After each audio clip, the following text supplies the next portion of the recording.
什么叫做真正的静心。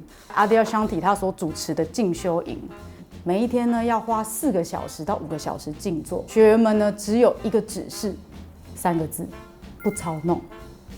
我静心的时候，我可以弯腰驼背吗？我可以躺着吗？静心不用任何的技巧吗？我不用专注于什么吗？然后我头脑里面那么多声音该怎么办？Hello， 大家好，我是大宝，欢迎你来到宇宙闺蜜。如果你是新朋友，在这个频道我们会介绍各式各样的灵性工具、身心灵的知识，还有我们自己探索灵性的旅程。我们还有会员频道，如果你有兴趣的话，欢迎加入我们，在里面有每个月的直播以及很多让你惊喜的影片。今天呢，要为大家来介绍一本我非常喜欢的书，又到了说书的时间了，没错，真正的静心。大家不觉得这本书看起来蛮时尚的吗？我当初也是被这个书风给吸引哦，有一种很新，然后设计上又很前卫，我就喜欢这种抽象的东西。毕竟静心就是一个看不见的、很抽象的感觉嘛。那这本书的作者呢，叫做阿迪亚香体。阿迪亚香体呢，他是一个美国禅宗的传承人哦。但是呢，因为他自己的修行的过程呢，其实也是不限于宗教的，所以他并不被归类在任何一个宗教的体系之下。那来聊聊我怎么会认识这本书。其实呢，在我当初练习静心的路上啊，我有遇见过非常多不同的老师，用他们的方式在教导静心。那这本书呢，就是我偶然某一次在书店的时候就看到了它。它很薄，但是我细细阅读之后呢，我发现它里面其实充满了很多智慧。那里面呢，教导他认为什么叫做真正的静心，也提出了很多灵性的提问，在我这个静心的路上面，给了我非常非常多的启发。它的起源呢，其实是呢一位出版社的编辑，叫做谭美赛门 （Tammy Simon）。他有一天呢去参加阿迪亚香体他所主持的静修营，每一天呢要花4个小时到5个小时静坐，每一天就练习所谓的真正的静心。那一段时间呢，学员们呢只有一个指示，3个字：不操弄。不操弄，不操弄，什么意思？就这样。意思是说，我静心的时候，我可以弯腰驼背吗？我可以躺着吗？静心不用任何的技巧吗？我不用专注于什么吗？人家不是都说要数呼吸啊，或者是说，我要随息吗？都不用吗？然后我头脑里面那么多声音该怎么办？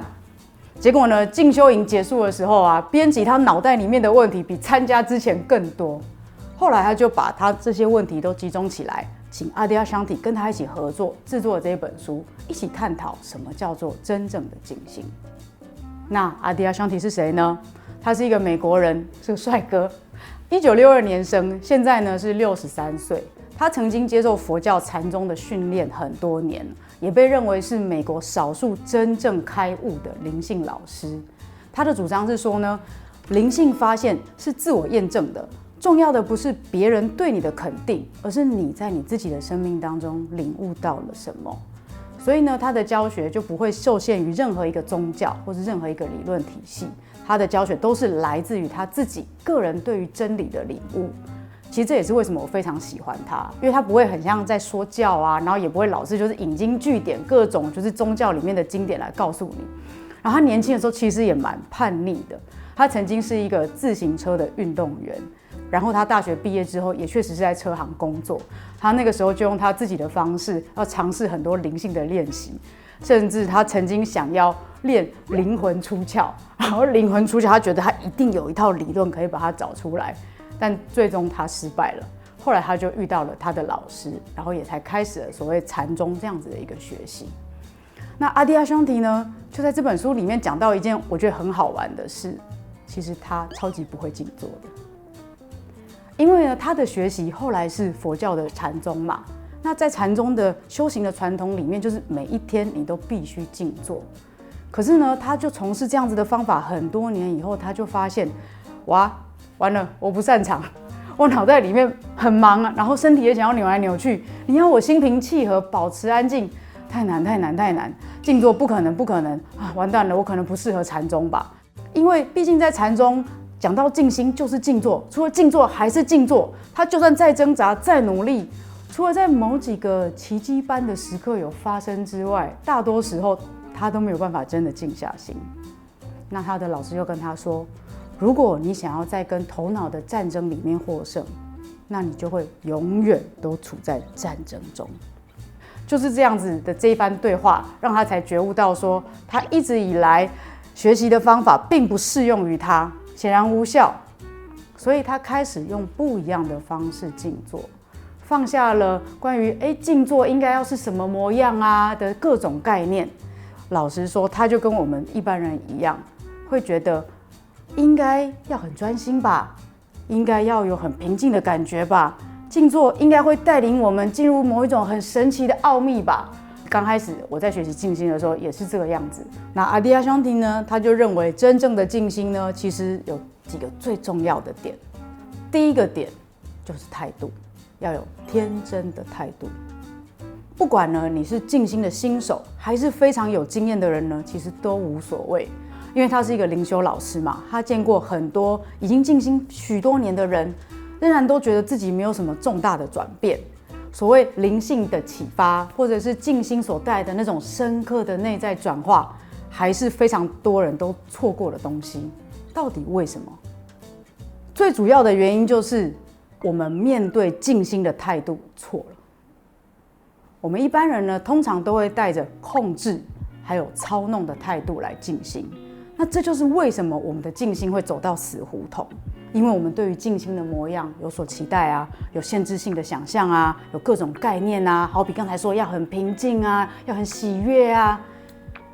所以呢，他就提到一个很棒的点，人们呢所追求的觉醒还有开悟的状态，它不过是生命存在的自然状态。那既然是自然的，我们怎么可能会透过控制或操弄去达到呢？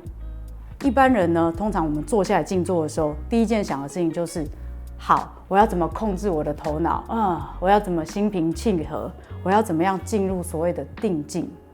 短时间内，这确实感觉会蛮好的，可是就很像是把一个人的嘴巴用胶带封起来，然后让他安静。是我们可以成功让他安静一下，可是只要把胶带一撕掉，他们就会有一堆话想说。就是在我们静坐的时候，我们达到某一种身体跟头脑都在控制之下的状况，感觉非常棒。甚至我们会觉得这个经验很深刻。可是当我们停止静坐，从我们的坐垫或椅子上面站起来的时候，我们的脑袋就会又再度聒噪不停，喋喋不休，噼啪噼啪一直说话。我相信大多数的静坐者对这种进退维谷的困境应该都非常的熟悉。但是呢，阿迪亚香缇就说，真正的静心就不是为了精通任何一个技巧，重要的是要放下控制。这一点他就跟奥修斯讲一样的哦。其他的东西，好比说数息、数呼吸、随息、观察呼吸，但是不控制它。事实上，这都是一种专注的形式。但是静心跟专注是两件不一样的事哦。专注是一种训练，是我们在引导或是控制我们的体验。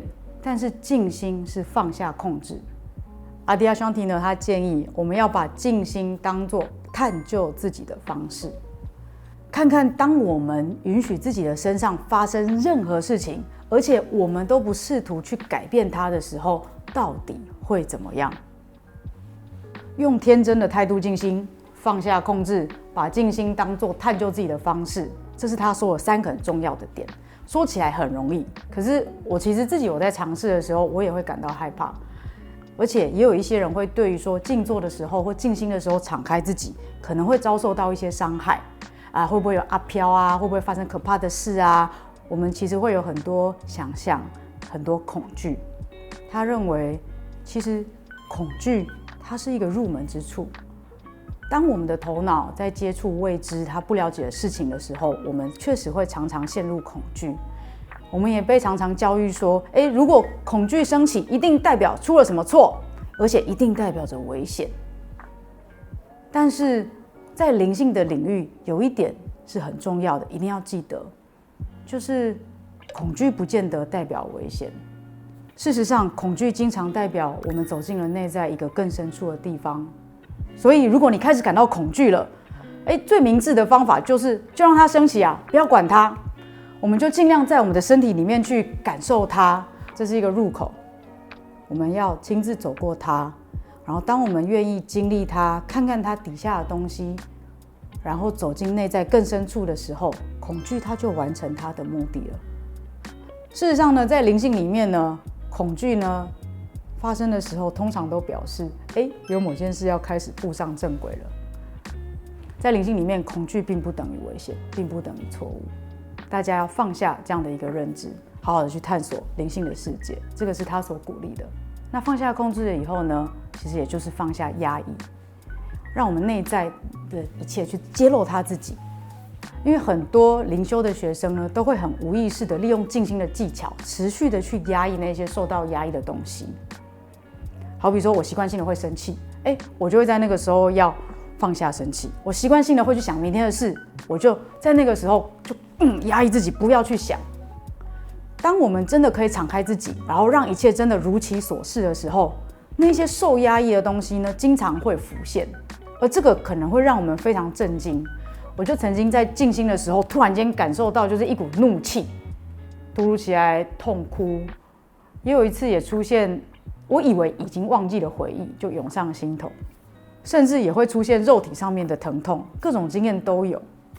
所以其实真正的静心跟平静是完全是两件事情的，我们不要用平静来框住它。好，那这些东西浮出台面的时候怎么办呢？阿迪亚香体也会建议一样，什么都不要做，我们只要单纯的允许它去呈现自己就可以了。我们内在那些感受、那些事情，它不需要被分析哦，因为那些浮现的东西多半都是我们内在还没有解决的冲突，或是我们从来不允许自己充分感受的情绪，这一切都会在静心的时候浮现。我们内在这一些悬而未决的东西，其实他们是很渴望能够被完整体验，而不是被我们放到无意识里面的。它会被体验，然后过去。如果它没有过去，我们也会知道说，我们哪里其实还有抗拒，我们还没有办法放下它，或者是我们哪里还在否认，或甚至单逆。其实能够认出这些事情都是好事，因为它会给我们再一次的机会能够放下它。如果我们只学会在静坐的时候静心的话，无论它有多深刻，它没有办法走得很远。我们不可以把静心当作是我很安静的坐在某个地方才会发生的事情，否则灵性跟我们的日常生活又会变成两件分开的事啊。我们会误以为有一种东西叫做我的灵性生活，然后另外一种东西叫做我的日常生活，因为这两者其实是同一件事情。其实真正的静心，它是一种实际可以活在我们内在的东西，我们可以在任何的时间点、任何的地点来做它。好比说，当我们在街上开车的时候，我们允许一切如其所是，塞车就塞车，顺畅就顺畅，有三宝就三宝，没三宝就没三宝。我们可以让自己在感觉出现的时候呢，也充分的去感觉我现在是什么 feel。下一次当我们跟朋友或者是我们的伴侣见面的时候，我们也可以探究自己的体验啊。如果我让他在我面前完全做他自己，跟他们见面会发生什么事？然后我有什么感觉？然后这个感觉又会怎么样变化？所以真正的静心，它可以是一种非常活跃而且非常投入的静心。其实书后面还有很多针对静心以及静心的更进阶，就是用静心的方式来做自我探问。那这部分的内容很深入，有兴趣的朋友欢迎你去把这本充满智慧的小书找来看。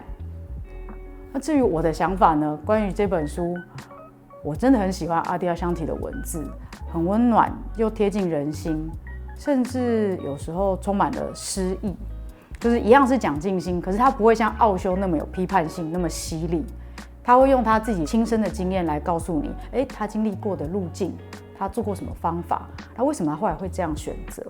那当然，因为他是一个老师嘛，所以他也会分享很多年来他教学的时候遇到学生们的各种提问，是我每半年就会拿起来再重新再读一次的读物哦。然后每一次都有不一样的体悟，我会看懂不同的句子，然后我每次想要画重点也不一样。然后再来呢，我也想要把这本书推荐给对于静心有很多既定的想象的朋友，你可以尝试让自己归零，然后拿这本书起来看一下。这本书我相信它会给你很多不一样的想法，然后你可以开始用新的方式再去做一次你原本充满想象的那个静心。好，今天就说到这边了。真正的静心，如果你喜欢的话呢，其实这个系列还有很多本。那阿迪亚香体呢，他的第一本小书我非常建议可以从这边开始入手，然后呢喜欢的话一路看下去，甚至他其实也有自己的灵修的网站啊，有声书等等的都可以去参与，而且他是一个少数的灵修的大帅哥。好，就这样，拜拜。